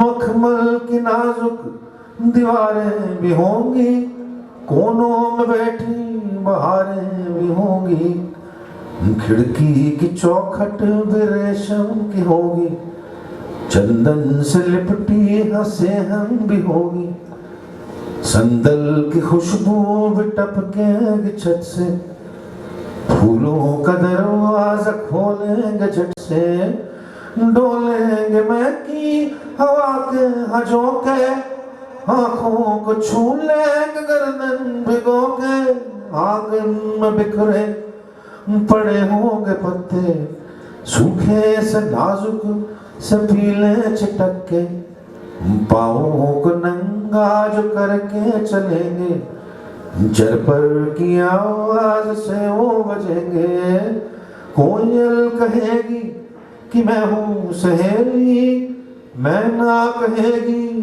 नहीं तू अकेली बत्तख भी चोंचों में हंसती सी होगी बगुले कहेंगे सुनो अब उठो भी हम फिर भी होंगे बड़े आँख मूंदे कलियों की लड़ियां दिल में हगूदे भूलेंगे उस पार के उस जहां को जाती है कोई डगर जाती है कोई डगर सॉरी यार गला मेरा खराब आंधी के रातों तारे उड़ेंगे तो चमकीली होगी शहर मुझला ही मुझला शहर होगा जिसमें हम तुम बनाएंगे जो भी था मतलब बोलता हूँ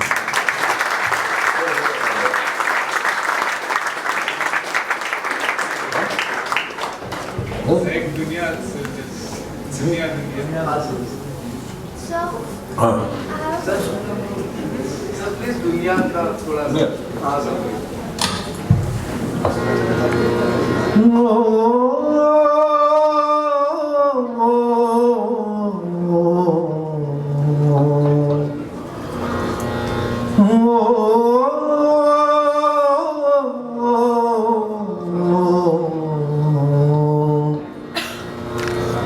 गालिब के मोमिन के ख्वाबों की दुनिया मजाजों के उन इनकलाबों की दुनिया फैज फिराकों साहिर मखदूम मीर की ज़ौक़ की दागों की दुनिया ये दुनिया अगर भी जाए तो क्या है ये दुनिया अगर भी जाए तो क्या है ये दुनिया अगर भी जाए तो क्या है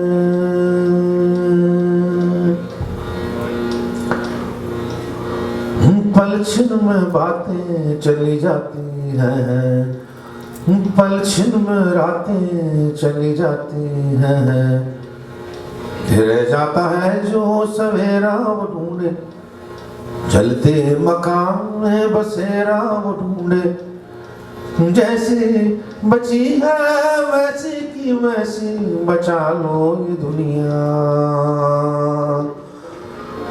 अपना समझ के अपनों के जैसी उठा लो ये दुनिया छिटपुट सी बातों में जलने लगेगी संभालो ये दुनिया खटपट के रातों में पलने लगेगी संभालो ये दुनिया अगर मिल भी जाए तो क्या है ये दुनिया अगर मिल भी जाए आवाज की चले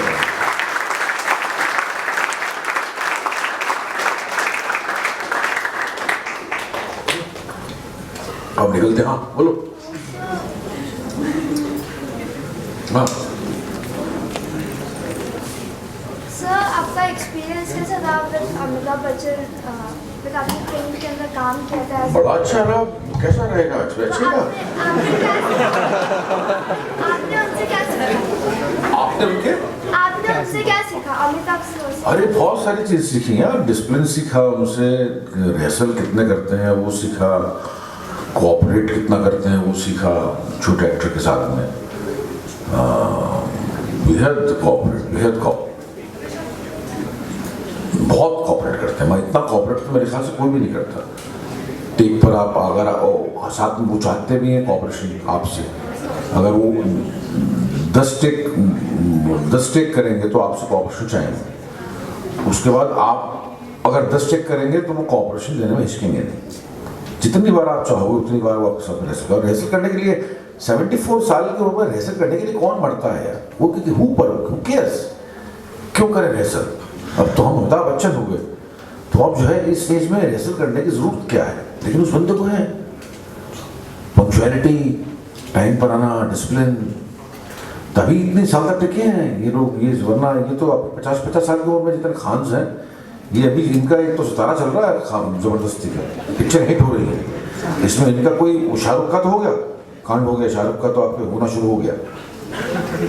इनको तो फिक्र ये है ना कि 400 करोड़ कैसे कमाए। ये रईस ने क्या कमाया, इस 1 करोड़ के अंदर निपट गई।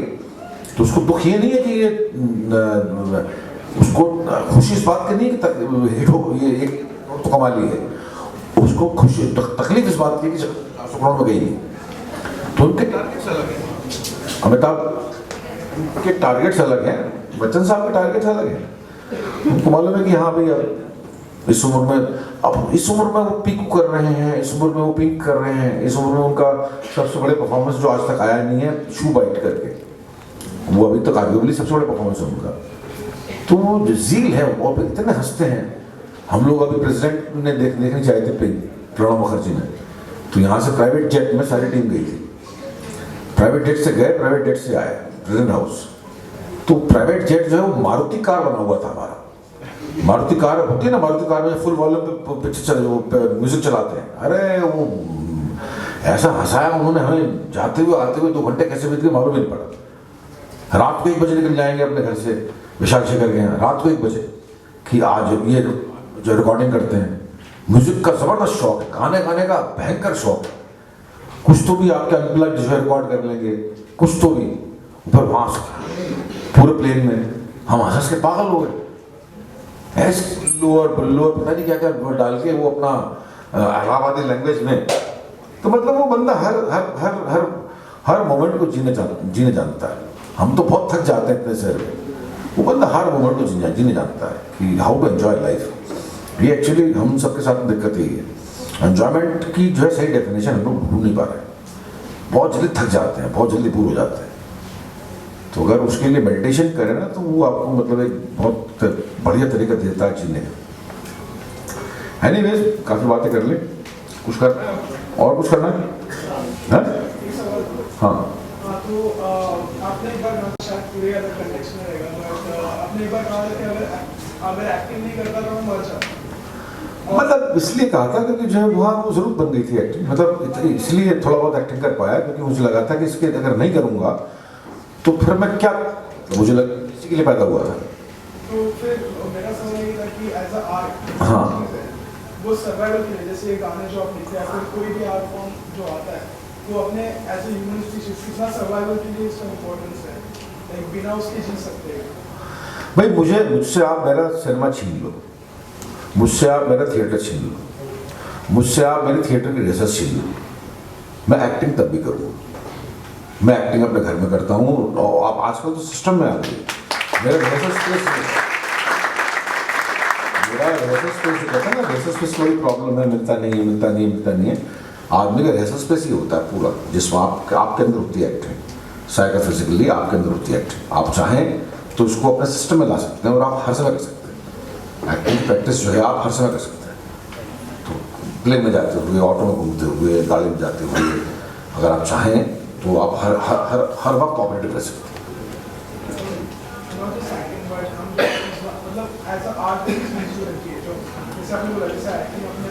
आर्ट जब तक तुम्हारी जरूरत नहीं है ना यार, देखो एक चीज़ होती है, मोहम्मद इकबाल, अल्लामा इकबाल करके बहुत बड़े पोइट थे, बहुत बड़े पोइट थे इकबाल साहब। उन्होंने बड़ा फेमस स्टेटमेंट दिया था कि शायरी के बारे में, कि लिखना कोई बुरी बात नहीं है, लिखना कोई बुरी बात नहीं है, लेकिन बिला वजह लिखते चले जाना खासी बुरी बात है। तो जो भी काम कर रहे हो आगे क्रिएट करने के लिए, उसके लिए तुम्हें वजह खोजनी पड़ेगी। उसके लिए तुम्हें देखो, मैं मुझको बड़े इल्जाम लगते हैं कि तुम क्या क्या कोटे लिखते हो, ये तो अच्छी कोटे सुना, इसमें अगर और शेर सुन लेते मुझे दोबारा कॉलेज में बुलाते हैं। हाँ, इसमें बहुत सारी चीज़ें हैं ऐसी जो मुझे लगा कि भाई ये मेरे पास अगर कारण नहीं होते ना, मैं लड़की के बारे में नहीं लिख सकता। लड़की के बारे में भी लिखा है, काफ़ी सारी पोएट्री है, लेकिन लड़की मतलब डिफाइन नहीं कर सकती। भाई इज नो कैरेक्टर, मैं भाई का रूप कर रहा हूँ। अरे भाई 50,000 तरह के हो सकते हैं यार, भाई 50,000 तरह के हो सकते हैं, लड़कियां 50,000 तरह की हो सकती हैं। आपके संबंध उससे क्या है? एक लड़की मुझे कहीं मिली थी, एक लड़की संबंध है मेरे, ये था वो था, 50,000 तरह की लड़कियां हैं। एक अब लड़की ये भी है, 5 साल की बच्ची और रेप, लड़की तो ये भी है, 5 साल की बच्ची और rape, this is the poetry. आप हंस के दिखा दीजिए इस पर, आप मजा लेके दिखा दीजिए इस पर, नहीं ले पाते। क्यों आते हो अंकल, मुझको डर लगता है। क्यों आते हो अंकल, मुझको डर लगता है। डर लगता है अंकल, मुझको डर लगता है। जब शाम ये गहरी आती है, मैं चौक चौक से जाती हूं, फिर सहम से उड़ के, सिहर सिहर के, टांगों को यूं आपस में ही जोड़ जाड़ के, जगड़ जगड़ के बैठी सी रह जाती हूं। क्यों आते हो अंकल, मुझको डर लगता है। फिर आंखों को यूं मीच माच के, पेशानी पे आई पसीना बूंदों को मैं पिघला करके, पोंछ पांच के, हिलक हिलक के, हिच हिच गुदाती हूं। क्यों आते हो अंकल, मुझको डर लगता है। उस बंद पलक के उबले आंसू, हाय सिसकती डबडब को मैं कोशिश करके रुका रुका के, हलक से निकली खौफजदा उस चीख को ऐसे दबा दबा के ढहती ढहती जाती हूं। क्यों आते हो अंकल, मुझको डर लगता है। डर लगता है अंकल, मुझको डर लगता है। तुम चचाजाद हो या मामा या ताऊ के छोटे भाई हो, तुम चचाजाद हो या मामा या ताऊ के छोटे भाई हो, अम्मा हंस के कल बोल रही थी उनके दूर जवाई हो। ऐसे अंकल ऐसे ही होते हैं, कोई ताऊ होता है, कोई चाचा होता है। तुम चचाजाद हो या मामा या ताऊ के छोटे भाई हो, अम्मा हंस के कल बोल रही थी उनके दूर जवाई हो। तुम जहर जलेबी लाते हो, मैं खाता उसको जाती हूं। तुम जहर जलेबी लाते हो, मैं खाता उसको जाती हूं, पर गाल में मसले नाखूनों की टीस को यूं ही भींच भांच के रोती सी रह जाती हूं। अंकल बस इतना ध्यान करो कि कहीं तुम्हारे घर में भी एक छोटी सी बच्ची होगी। अंकल बस इतना ध्यान करो कि कहीं तुम्हारे घर में भी एक छोटी सी बच्ची होगी जो नहीं सहन कर पाएगी जो मेरे साथ में करते हो।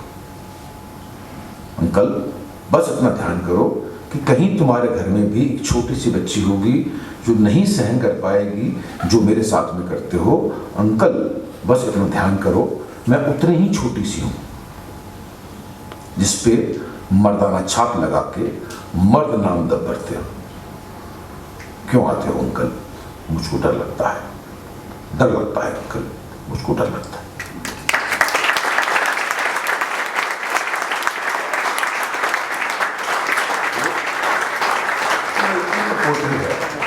लेकिन तुम लोगों ने शायद, तुम लोगों को खुशी नहीं होगी उसको सुनकर। मैं ताली बजाई इसलिए कि मैं तुम्हारे यहाँ पर आया हुआ हूँ, अदरवाइज किसी और के इस पर ताली बजाने का मन नहीं होता है लड़की पर। तो आपके पास में कारण है, ऐसी घटनाएं घट रही हैं आसपास, रोज आप पेपर्स में देखते हैं, टेलीविजन में देखते हैं, ऐसी घटनाएं आपके पास लिखने का कारण है। अगर आपके पास में फिल्म बनाने का कारण है तो आप बना पाओगे। ग्लैमर के लिए, ग्लैमर कांट बी कारण, कोई आपको पुख्ता रीजन ढूंढना पड़ेगा। अच्छा फिल्म मेकर बनने के लिए आपको कोई सॉलिड रीजन ढूंढना पड़ेगा। रीजनिंग के बिना जो है क्रिएटिविटी नहीं होती। You have to be having some of the other reasons, good reasons to create. Anyways, चलते हैं, आज हो गया बहुत, मिलते हैं फिर कभी, हाँ, बाय।